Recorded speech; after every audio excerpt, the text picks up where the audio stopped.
Hi there. Today we're gonna explore our 4G magnetic GPS tracker. So starting with unboxing, in the box you get the actual unit, and just at the bottom of this box you get a few bits and pieces such as a pouch for the tracker, a charging cord for the tracker, a tiny user manual for the tracker, and a SIM jacket with the SIM tool. Let's go ahead and look at the overview and how to set it up. Alright, talking about the device itself, let's look into it. So the TK Star model itself has got a magnetic base. It's fully magnetized, which is an industrial grade magnet. It sticks quite nicely on any metallic surface, such as inside the car, or if you can put it inside the car, you can always stick it outside the car. Yeah, it sticks quite nicely. It's a decent magnet. Otherwise, there's no power button on it. The way it turns on is with the help of whenever you insert the SIM card inside the unit. Right here, there are two slots. There's slot number one is, there's a tiny slot which is the charging slot, and the bigger slot which is for the SIM card slot. When you insert the SIM card in, there's a tiny pinhole here which actually glows and tells you that the tracker is turned on and the SIM card has been inserted correctly. We'll look into it in just a bit. Cool. For the initial setup of the tracker, you just got to make sure that you got the tracker is sufficiently charged. The micro USB cable that comes inside the packet actually goes into the tiny slot of the tracker. As soon as you plug it in, the red light comes up. The red light indicates that the tracker is charging. This red light turns into green when it's fully charged, and you can always track the percentage of charge with the help of the app you'll be downloading on your phone for the trackers, for the tracking obviously. Great. Let me unplug this for now. Cool. Now the second slot, which is on the tracker, is the activation slot. That's a SIM slot, which obviously requires a SIM card to put in it. A full-size SIM card will go in it.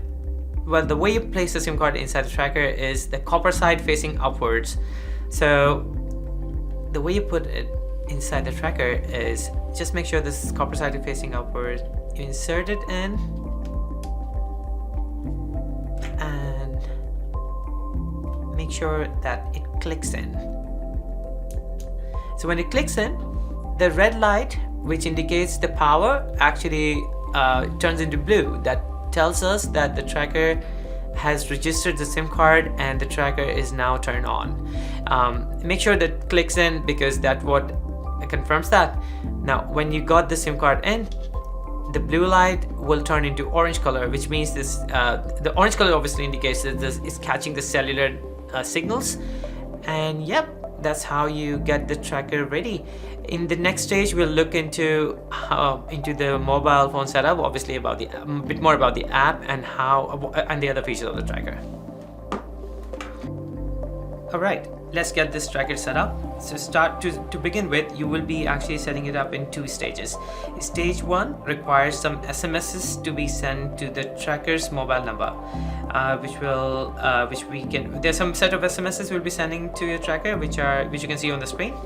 And then you just download the app on your phone, which is for free. There's no subscription fee for this application. You can get it for free from Play Store or Apple Store, or App Store, sorry. And once you download the app, I've just downloaded the app on my phone, and just open the app. The app is called Win's GPS app. Once you open the app, it will come up with some pop-up notifications. You just need to allow all those pop-ups, and this will be the first screen that will come up on your page. Now, while looking at the first page of it, make sure you click on login by ID instead of login by username. So when you see login by ID turn orange, that means you have selected the right option.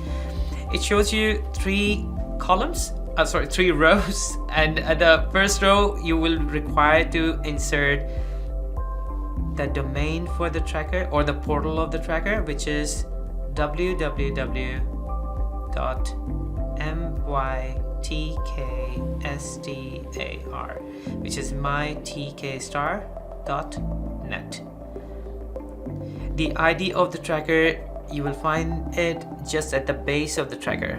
The ID is normally written at the bottom of the barcode. Just copy that, which is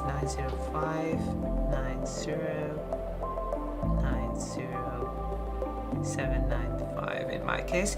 Every tracker has got its own unique ID, so nobody can actually access anybody else's tracker. So once you enter the tracker's ID, you enter the default password of the tracker's login, which is 123456. This password can be changed when you once get into the app.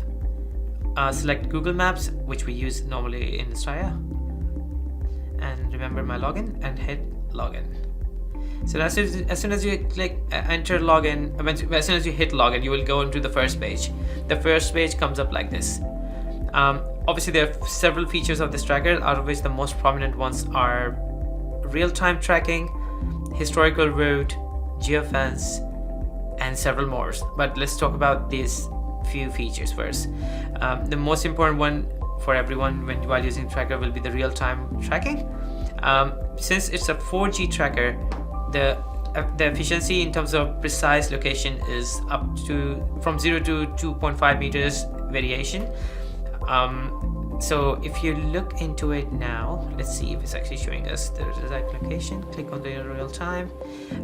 Comes up with a new pop-up, which means we have just downloaded the app. Click on allow while using the app, and here we go. That's our front page. It shows the map, the address at the top, and the real-time location of your tracker where it existed. Now obviously I'm sitting next to the tracker. It will show me and the tracker right next to each other.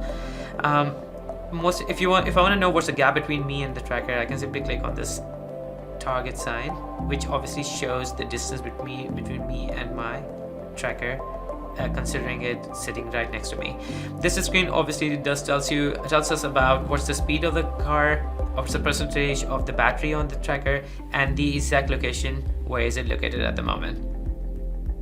The other feature which is most commonly used is historical route. When you go in historical route, this tracker obviously has a cloud storage which comes for free with your value login. With the ID of the tracker, you can get up to 6 months of previous data. Within 6 months period of time, wherever the car has been or whatever the movement of the car has been, if it has stopped, moved, everything will be recorded on a cloud storage, which you can always access anytime of the year. Obviously, just making sure that it will only record 6 months old data. You can select the date, you can select let's say today, yesterday, or custom. When you select custom, you can go on the previous days. Let's see what happened today. If I click on today and select the date and the time, let's say I want to select from midnight till right now, whatever the movement of the car has been. Click on shows all points and show stay points, and when you hit search, the tracker will come up with the history of its movement. There's a place icon at the bottom. It may look slightly different on an Android phone, but on an Apple phone it looks like that. When you click on play, it will basically draw the whole route for you of the car wherever it has been throughout the day. Other than that, you can always geofence the tracker.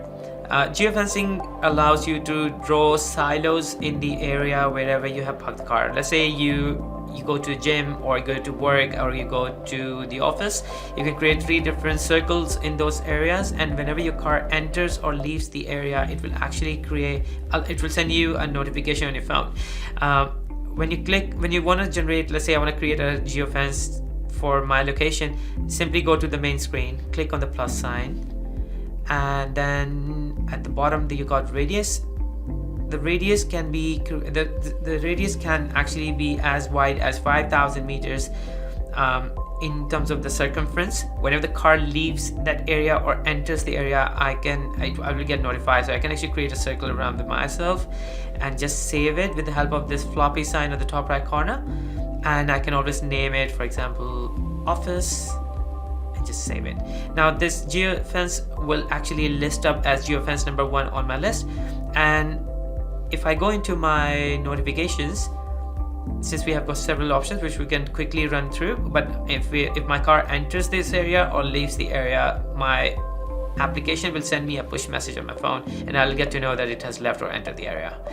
And while talking about the geofence, we got other options such as vibration alarm, overspeed alarm, low battery alarm, and several more. You can look into it in depth with the help of the guide we'll be providing you with the product, and you can always turn them on or turn them off based on your requirement.